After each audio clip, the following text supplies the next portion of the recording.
오상욱 선수가 그냥 주목됩니다. 개인전에서 단체전까지 2관왕을 차지한 건데 이게 또 아시아 최초로 펜싱 2관왕이다. 이런 뭐 새 역사 썼다 이런 얘기가 나오고 있는데 단숨에 이제 우리나라 펜싱 역사는 이제 최고 검객은 오상욱이다 이런 평가가 나오더라고요. 맞습니다. 해외에서도 네티즌들이 정말 열광하고 있는데요.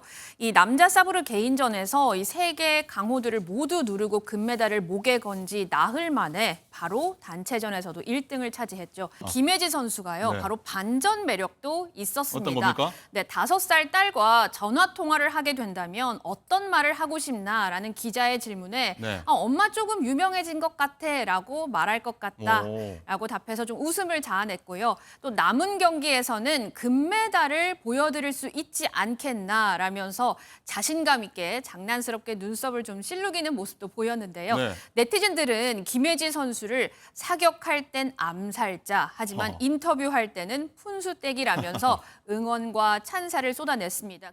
준결승에서 홈관중의 일방적인 응원을 받은 개최국 프랑스를 꺾고 결승에 오른 남자 펜싱 사브르 대표팀은 헝가리를 상대했습니다. 박상원이 첫 번째 주자로 나서 5대4로 라운드를 마치며 한국은 초반부터 경기를 주도했습니다. 6라운드 한때 역전을 허용했지만 오상욱이 다시 이를 뒤집어 1점 차로 라운드를 마쳤습니다. 해결사로 나선 건 도경동이었습니다. 도경동은 5연속 득점에 성공하며 7라운드를 완벽하게 가져왔고 마지막 주자로 오상욱이 나서 금메달에 마침표를 찍었습니다. 2012년 런던 올림픽 이후 3연패의 위협을 달성하는 순간입니다. 그거에 영향이 미치지 않으려고 노력을 많이 했고요. 게임 안에서 이 친구가 어떤 생각을 하고 있는지, 나는 지금 뭘 해야 되는지 이런 거에 더 집중을 하려고 노력했던 것 같습니다. 대표팀 맏형 구본길은 3연패의 순간을 모두 함께했고 개인전에서 금메달을 딴 오상욱은 아시아 선수 최초 올림픽 펜싱 2관왕이라는 영예도 누렸습니다. 특히 이번 메달은 우리나라가 올림픽에 처음 출전한 1948년 런던 대회 이후 하계올림픽에서 딴 300번째 메달이라는 데서 의미를 더했습니다. MBN 뉴스 장덕진입니다. 네, 그럼 올림픽 뒷얘기는 장가혜 기자, 장 기자랑 함께하겠습니다. 어서 오세요. 네. 자, 보신 것처럼 펜싱 종주국 프랑스에서 우리나라 펜싱이 올림픽 3연패를 달성했습니다. 그래서 뭐 아까 얘기 나왔지만 영웅들이 나온 영화 어벤져스죠. 어벤져스의 펜싱도 해서 어펜져스 뭐 이렇게 얘기가 딱 나왔는데 선수들이 바뀌어도 이 뉴 어펜져스 시대가 계속 열린 그 비결이 뭡니까? 네, 바로 이 환상적인 팀워크를 바탕으로 한 기세, 이 기세 싸움에서 승리한 게 기세. 바로 이 승리의 비결인 것 같습니다. 예. 우리 선수팀은 이미 준결승전에서 펜싱 종주국 프랑스를 45대 39로 제압을 했고 결승에서는 헝가리와 붙었을 때도 초반부터 기선 제압에 성공을 했습니다. 하지만 6라운드에서요, 이 헝가리가 좀 무섭게 추격을 했는데 이때 해결사로 나선 선수가 있었습니다. 바로 도경동 선수인데요. 도경동. 네, 이 7라운드에서 도경동 선수가 홀로 5점을 뽑아서 점수차를 다시 확 벌렸습니다. 네. 이 도경동 선수 8강 캐나다전, 4강 프랑스전에서도 못 나섰었고 또 이번 결승전에서도 6라운드까지 교체 멤버로 있었는데 마치 기다렸다는 듯이 미친 존재감을 보여준 겁니다. 도경동 선수는 내가 어떤 사람인지 보여줄 수 있어서 기분이 좋다라고 했는데요. 사실 이 도 선수에게는 경사가 하나 더 있습니다. 뭡니까? 바로 이 도경동 선수 전역일이 10월 16일인데요. 네. 이번 금메달로 조기 전역 혜택을 누린다고 합니다. 아, 지금 목소리 군인입니까? 한번? 네, 그렇습니다. 아, 그렇군요. 아직 제대까지 2개월이 남았는데요. 예. 목소리 한번 들어보시죠. 하나님 도와주세요. 부처님 도와주세요 하고 있었습니다.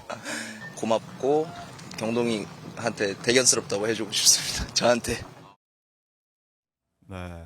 굉장히 표정 굉장히 밝은데 어쨌든 네. 이 또 오상욱 선수가 그냥 주목됩니다. 개인전에서 단체전까지 2관왕을 차지한 건데 이게 또 아시아 최초로 펜싱 2관왕이다. 이런 뭐 새 역사 썼다 이런 얘기가 나오고 있는데 단숨에 이제 우리나라 펜싱 역사는 이제 최고 검객은 오상욱이다 이런 평가가 나오더라고요. 맞습니다. 해외에서도 네티즌들이 정말 열광하고 있는데요. 이 남자 사브르 개인전에서 이 세 개 강호들을 모두 누르고 금메달을 목에 건지 나흘 만에 바로 단체전에서도 1등을 차지했죠. 1996년생으로 아직 27세인 오상욱 선수가 이 30대 중반까지 기량을 계속해서 유지를 한다면 두 차례 더 올림픽에 나설 수 있을 것으로 예상이 되는데 예. 귀추가 더 주목되는 이유입니다. 처음 태극마크를 달았을 때 키가 192cm로 서양 선수들에게 뒤지지 않는 체구를 갖추고 또 세계 선수권 우승을 이룬 2019년부터 이미 펜싱 몬스터다 이렇게 오. 불렸는데요. 보통 좀 키가 크면 스피드 면에서는 좀 떨어지게 마련인데 오상욱 선수의 경우에는 중학교 때까지는 키가 크지 않아서 뭐 기술, 기본기 이런 것들을 철저히 연마를 했다고 합니다. 그런데 키가 또 쭉 큰 후에도 그대로 이게 남아 있어서 부족한 능력이 하나도 없는 선수로 성장을 한 것 같습니다. 자, 이번에 금메달 딴 이후에 목소리 들어보시죠. 긴장되는 무대에서 집중도 잘 해줬다는 거에 너무 감사하고 제가 애들한테 배워야 할 정도로 제 애들이 너무 잘 풀어줘가지고 제가 보는데 너무 기뻤습니다, 진짜. 왜냐면 개인전이 끝나고는 단체전이 있었기 때문에 이렇게 기뻐하고 그냥 확 놔버리고 이렇게 할 수 없었는데 지금은 이제 진짜 가서 하루 종일 그냥 계속 누워있고 싶고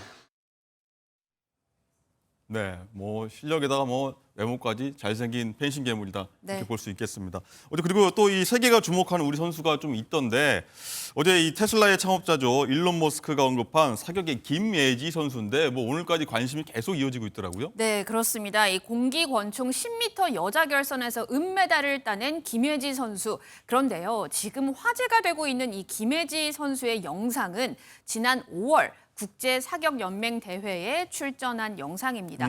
당시 이 김혜지 선수는 짧은 단발머리 위에 모자를 반대로 눌러 쓰고 네, 지금 나오고 있는데요. 네. 저렇게 사격 안경을 통해서 강철 같은 시선으로 표적을 응시를 했었는데 멋있습니다. 네, 저때 세계 신기록을 세웠었거든요. 오. 관중석에서는 막 우레와 같은 박수가 터져 나왔지만 김혜지 선수는 아까 보셨듯이 무심하게 권총을 정리할 굉장히 뿐이었습니다. 카리스마 있습니다. 네, 이 모습이 인터넷에서 새삼 화제가 되니까 말씀하셨듯이 전기차 이 테슬라 창업자 일론 머스크 CEO가요.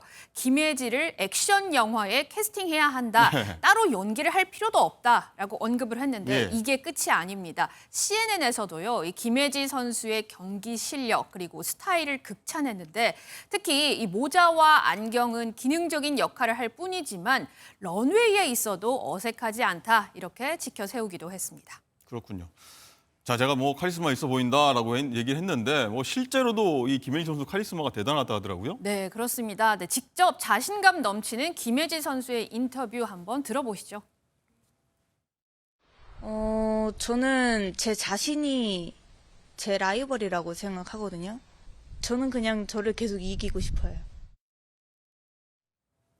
네, 스스로를 라이벌로 생각한다. 그런데요, 김혜지 선수가요, 네. 바로 반전 매력도 있었습니다. 어떤 겁니까? 네, 5살 딸과 전화 통화를 하게 된다면 어떤 말을 하고 싶나라는 기자의 질문에 네. 엄마 조금 유명해진 것 같아라고 말할 것 오. 같다라고 답해서 좀 웃음을 자아냈고요. 또 남은 경기에서는 금메달을 보여드릴 수 있지 않겠나라면서 자신감 있게 장난스럽게 눈썹을 좀 실룩이는 모습도 보였는데요. 네. 네티즌들은 김혜지 선수를 사격할 땐 암살자, 하지만 인터뷰할 때는 푼수떼기라면서 응원과 찬사를 쏟아냈습니다. 김혜지 선수는요, 내일 그리고 모레 사격 25m 권총 경기에 출전해서 금메달을 노립니다. 그렇군요. 엄마인 것도 몰랐습니다. 대단한 네. 엄마 스나이퍼다는 생각이 드는데 그리고요, 네. 엄마지만 경기가 다 끝날 때까지, 모든 경기가 끝날 때까지 딸과의 통화는 좀 자제하겠다라면서 경기에 집중하겠다라는 모습을 보이기도 그렇군요. 했습니다. 네.